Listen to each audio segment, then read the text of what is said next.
Have you ever found yourself sitting alone, engulfed in the quietness of your surroundings, with only the soft whisper of the wind and the echo of your thoughts as your company? Solitude is more than just being alone. It is a state of being and experience where one can be alone with their thoughts disconnected from the chaos of the outside world, a sanctuary of self-reflection and introspection. But for many, solitude is a concept that can be both intriguing and intimidating in our society. Loneliness is often painted with a broad brush of negativity. It's seen as a signal of social rejection, an unwanted state to be avoided at all costs. The constant chatter of the digital age feeds into this fear. We're always connected, always in touch, forever plugged into a network of digital friends, influencers, and trending topics. The idea of disconnecting, of being alone, with nothing but our thoughts for company, seems foreign, even frightening. This fear of being alone, this dread of solitude, is what we call monophoria, and it's more common than you might think. But what if we've been looking at this all wrong? What if solitude isn't something to fear, but something to embrace? What if being alone could be a source of strength, a catalyst for personal growth, a wellspring of creativity, and a path to inner peace? That's the journey we're about to embark on together. This video will delve into the minds of some of the greatest thinkers humanity has ever known, philosophers and psychologists who saw solitude not as a condition to be cured, but as a state to be celebrated. We'll explore the corridors of their thoughts, decipher the enigma of their wisdom, and attempt to understand their perspectives on solitude. From Friedrich Nietzsche's ascent to the path of greatness to Henry David Thoreau's tranquil existence at Walden Pond, from Søren Kierkegaard's embrace of individuality to Rue May's confrontation with existential isolation, from Carl Jung's pursuit of individuation to Jordan Peterson's insights on self-growth and resilience in solitude. Each of these thinkers offers a unique lens through which we can view and understand the art of being alone as we embark on this exploration of solitude. Let's first turn to the thoughts of one of the most influential philosophers of the 19th century, Friedrich Nietzsche. Born in 1844, Nietzsche was a German philosopher who left an indelible imprint on Western philosophy with his radical ideas about morality, truth, and most importantly, for our discussion today, solitude. Nietzsche's philosophy was complex, filled with paradoxes and provocative assertions that challenged conventional thinking. At the heart of his philosophy was a critique of traditional values and a celebration of individuality, vitality, and creative self-affirmation. For Nietzsche, the individual self-affirmation was the ultimate objective, and he believed that solitude was a key element in this journey. A significant aspect of Nietzsche's philosophy that speaks directly to our topic is his concept of the path of greatness. Nietzsche believed that to achieve greatness, an individual must have the courage to stand alone, to step away from the crowd and its herd morality. He viewed solitude as an essential condition for personal transformation and self-overcoming. It was in solitude. Nietzsche believed that one could confront the most profound questions of existence and muster the courage to become who one truly is. Consider this quote from Nietzsche: "The individual has always had to struggle to keep from being overwhelmed by the tribe. If you try it, you will be lonely often and sometimes frightened, but no price is too high to pay for the privilege of owning yourself." Here, Nietzsche is telling us that the journey to self-ownership, to greatness, often necessitates periods of solitude and loneliness. It's not an easy path, but according to Nietzsche, the reward is the ultimate privilege of truly owning oneself. In another quote, Nietzsche says, "Loneliness is one thing, solitude another." This simple yet profound statement encapsulates Nietzsche's view of solitude as something distinct from loneliness. Loneliness in Nietzsche's view is a state of lack, a condition of missing others. Solitude, on the other hand, is a state of fullness, a condition of being with oneself. It is in this state of solitude that one can cultivate the strength and independence necessary for the path of greatness. The key takeaway from Nietzsche's perspective is this: solitude is not a state to be feared, but a condition to be sought. It's a crucible for self-transformation and the road to greatness. So if you find yourself alone, do not despair, embrace the solitude, for it may just be the part that leads you to your greatest self. Our exploration of solitude carries us now to the 19th century Denmark, to the thoughts of a philosopher who is often regarded as the father of existentialism. Søren Kierkegaard, born in 1813, Kierkegaard's work centered around individual existence, subjectivity, and the personal journey of becoming a true self. His philosophy, much like Nietzsche's, emphasizes the importance of the individual, but it also introduces a unique dimension to our discussion of solitude. Kierkegaard's philosophy is characterized by a deep, introspective exploration of the human condition. His writings convey a profound understanding of the complexities of individuality and the existential challenges faced by individuals. For Kierkegaard, the individual's journey towards authenticity and self-understanding is paramount, and he recognized the essential role of solitude in this journey. Solitude for Kierkegaard was a crucial ingredient in the process of self-discovery and self-understanding. He believed that in solitude, one could confront the existential anxieties and despair that often accompanied the journey towards becoming a true self. It is through this confrontation that one can find the courage to choose one's own way, to assume responsibility for one's existence. The crowd is untruth, therefore was Christ crucified, because he, even though he addressed himself to all, would not have to do with the crowd, because he would not permit the crowd to aid him in any way. Because in this regard, he repelled people absolutely, would not found a party, did not permit balloting, but would be what he is, the truth which relates itself to the single individual. In this quote, Kierkegaard emphasizes the individual's need to distance oneself from the crowd to realize one's truth. For him, the crowd is a symbol of inauthentic existence. The path to truth, according to him, lies not in the crowd but in solitude, where one can genuinely relate to oneself. In another profound statement, Kierkegaard writes, "The more one isolates oneself, the closer one comes to oneself." Here, he captures the essence of solitude as a path to self-discovery. He suggests that isolation, rather than leading to loneliness, can lead to a closer relationship with oneself, facilitating self-understanding and authenticity. So what can we glean from Kierkegaard's perspective on solitude? It's that solitude is not just a state of being alone. It is an existential condition that facilitates self-exploration and self-understanding. It's a sanctuary where we can confront our anxieties, grapple with existential despair, and ultimately find our authentic selves. Now let's transport ourselves to 19th century America, to the tranquil shores of Walden Pond, where we encounter a man who not only pondered solitude but also lived it. Henry David Thoreau, born in 1817, Thoreau was an American philosopher, writer, and naturalist. His philosophy revolved around the principles of self-reliance, simplicity, and a deep respect for nature. Thoreau didn't merely theorize about solitude. He sought it, lived it, and shared his experiences and reflections in his most famous work, Walden. Walden is an account of Thoreau's experiment in deliberate living. For 2 years, 2 months, and 2 days, Thoreau lived in a cabin. He built himself near Walden Pond, away from the clamor of society. Thoreau immersed himself in solitude and simplicity. His objective, to live deep and suck out all the marrow of life. Thoreau's experience at Walden Pond was a testament to the transformative power of solitude in his self-imposed isolation. Thoreau found a space to reflect, to observe, to think, and to write. His experience underscores the value of solitude as a means of engaging deeply with one's thoughts and the natural world. Let's look at some of Thoreau's words from Walden. "I never found a companion that was so companionable as solitude. We are for the most part more lonely when we go abroad among men than when we stay in our chambers." In this passage, Thoreau expresses a profound appreciation for solitude, suggesting that true companionship can be found not in the company of others, but in being alone. In another quote, Thoreau writes, "I went to the woods because I wished to live deliberately, to front only the essential facts of life, and see if I could not learn what it had to teach, and not, when I came to die, discover that I had not lived." This powerful statement encapsulates Thoreau's motivation for seeking solitude at Walden Pond: to live deliberately and authentically, to engage with life's essential truths, and to learn from the natural world. Thoreau's experiment at Walden Pond demonstrated the power of solitude as a vehicle for self-exploration and self-transformation. His solitude was not a passive state of being alone. It was an active engagement with his thoughts, his surroundings, and his very existence.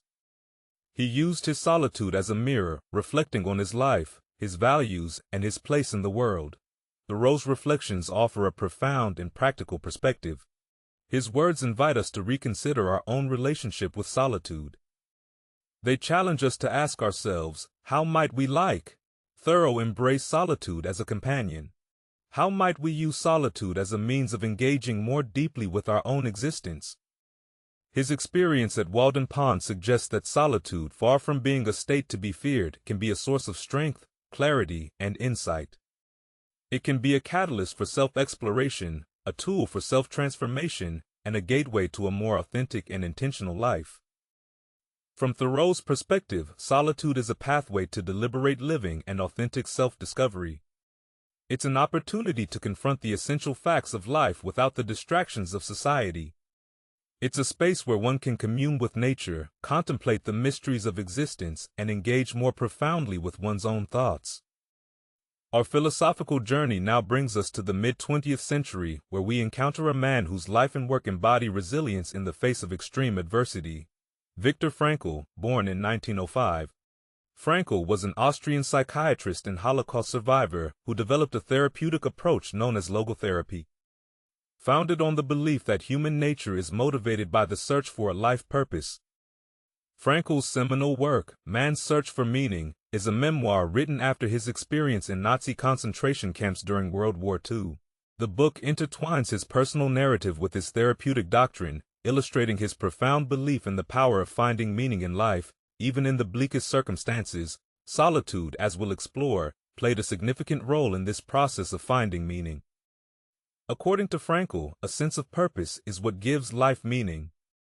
He proposed that we can discover this meaning in life in three different ways: by creating a work or doing a deed, by experiencing something or encountering someone, and by the attitude we take toward unavoidable suffering. It is here in this third route to meaning that solitude comes into focus in the isolation of the concentration camps. Frankl found that solitude could serve as a catalyst for introspection and self-discovery. Despite the horrific conditions, he used his solitude to reflect on his life, to recall cherished memories, and to mentally rehearse future conversations and reunions. These acts of mental defiance performed in solitude helped him maintain a sense of purpose and hope. Consider these words from Frankl. Everything can be taken from a man, but one thing, the last of the human freedoms, to choose one's attitude in any given set of circumstances, to choose one's own way. This powerful statement underlines Frankl's belief that even in the most desperate solitude, individuals retain the capacity to choose their response, to find meaning, to preserve their dignity. Another profound quote from Frankl reads, "When we are no longer able to change a situation, we are challenged to change ourselves." This insight speaks directly to the transformative potential of solitude in moments of isolation. When external circumstances are beyond our control, we are prompted to look inward to reflect on our values, beliefs, and life purpose. So what can we learn from Frankl's perspective? His work suggests that solitude, even when imposed and painful, can serve as a space for introspection and personal growth. It can be a time to reconnect with our innermost values, to reaffirm our life's purpose, and to strengthen our resolve. We learn that solitude, even in its most painful forms, can be a crucible for self-transformation and a conduit for finding meaning. His life and teachings remind us that, even in our loneliest moments, we hold within us the power to shape our destiny, to find purpose, and to navigate life with courage and resilience. As we continue our exploration of solitude, we now travel back to 17th century France to meet Blaise Pascal, a man whose insights remain as relevant today as they were in his time. Pascal was a true polymath, contributing to mathematics, physics, and philosophy. He was deeply religious, and his philosophical work is characterized by a deep exploration of human nature, morality, and belief. Pascal's thoughts on this subject are famously encapsulated in one of his most quoted lines: "All of humanity's problems stem from man's inability to sit quietly in a room alone." It's a bold statement, but one that reveals a lot about Pascal's view on solitude and the human condition. To Pascal, our discomfort with being alone, our constant need for diversion and distraction, is a symptom of our dissatisfaction with ourselves. We seek constant activity and company to avoid confronting our own thoughts and feelings. This inability to sit quietly in a room alone, according to Pascal, is the root of many human problems, as it leads us to make poor decisions, to act impulsively, and to depend excessively on others for our happiness and self-worth. Pascal's perspective invites us to reconsider our relationship with solitude.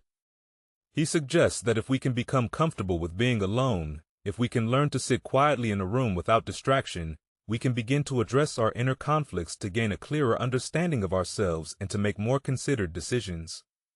Consider this passage from Pascal's Penses. I have discovered that all the unhappiness of men arises from one single fact, that they cannot stay quietly in their own chamber. Here, Pascal echoes his earlier sentiment, linking human unhappiness to our inability to tolerate solitude. To Pascal, the capacity to sit quietly alone is not just a skill. It's a gateway to self-understanding, contentment, and ultimately to personal growth. From Pascal's perspective, then solitude is not something to be avoided, but rather something to be embraced. It's a space for introspection, self-discovery, and self-improvement. It's a chance to confront our fears, to challenge our assumptions, and to better understand our desires and motivations. As we venture further into the psychological realm, we encounter Carl Jung, a Swiss psychiatrist and psychoanalyst who founded analytical psychology. Jung's work has had a significant influence on psychology, philosophy, anthropology, and even the arts. His theories on the collective unconscious archetypes and the process of individuation continue to shape our understanding of the human mind. Central to Jung's psychological framework is the concept of individuation, the process through which individuals develop into their unique inborn potential. It's a journey towards self-realization, a transformation that allows us to integrate our conscious and unconscious elements and achieve wholeness. And in this transformative journey, solitude plays a crucial role. Jung believed that solitude provides the space necessary for introspection and self-reflection, two essential elements in the process of individuation. It's in solitude that we can confront our shadow, the unconscious part of our personality that we often deny or ignore. It's in solitude that we can engage with our inner world, exploring our thoughts, feelings, dreams, and unconscious elements. Consider this quote from Jay: "The most terrifying thing is to accept oneself completely." This statement underscores the challenge inherent in the process of individuation, a journey that requires us to confront and accept all parts of ourselves, even those we might prefer to deny or suppress. Solitude provides the space for this challenging yet rewarding inner work. Jung also wrote, "Knowing your own darkness is the best method for dealing with the darkness of other people." This quote underscores the importance of self-awareness and self-understanding in navigating our relationships with others. By confronting our own inner darkness in solitude, we can better understand and empathize with the struggles of others. Jung's concept of the shadow is particularly relevant to our exploration of solitude in Jungian psychology. The shadow is an unconscious aspect of the personality which the conscious ego does not identify with. In other words, it's the part of us that we fail to see or know. This shadow can consist of everything that we have repressed, neglected, or ignored. In the quietness of solitude, we can invite our shadow into consciousness. We can allow it to emerge from the dark corners of our psyche and acknowledge its presence. This is no easy task. It requires courage, patience, and a willingness to face uncomfortable truths about ourselves. Yet it is a necessary step towards achieving a more complete and authentic self-understanding. Jung believed that until we have made the unconscious conscious, it will direct our life, and we will call it fate. By confronting and integrating our shadow in solitude, we can seize control of our destiny, transforming what was once unconscious into a conscious, acknowledged part of our being. In solitude, we also have the opportunity to engage with our dreams. Another significant aspect of Jung's theory, dreams, according to Jung, are a way of communicating with our unconscious. They offer symbolic representations of our inner conflicts, desires, and potentialities. In the silence of solitude, we can reflect on our dreams, decode their symbols, and gain insights into our unconscious self. Finally, let's consider another insightful quote from Jung. "Solitude is for me a fount of healing which makes my life worth living here." Jung acknowledges the therapeutic potential of solitude. It's in solitude that we can nurse our psychological wounds, heal our fragmented self, and cultivate a healthier, more balanced psyche. As we reflect on Jung's perspective, we see that solitude is not merely a state of being alone. It's an enriching space for introspection, self-discovery, and personal growth. It's a sacred territory where we can engage with our unconscious, confront our shadow, and embark on the journey of individuation. Now, let's dive into the works of Jordan Peterson, a renowned Canadian psychologist, and Professor Peterson has gained widespread recognition for his insightful perspectives on psychology, philosophy, and personal development. His ideas resonate with many individuals seeking guidance in navigating the complexities of life. One key aspect of Peterson's philosophy is his emphasis on the importance of solitude. He recognizes that spending time alone is crucial for fostering self-esteem, maintaining sanity, and developing psychological resilience.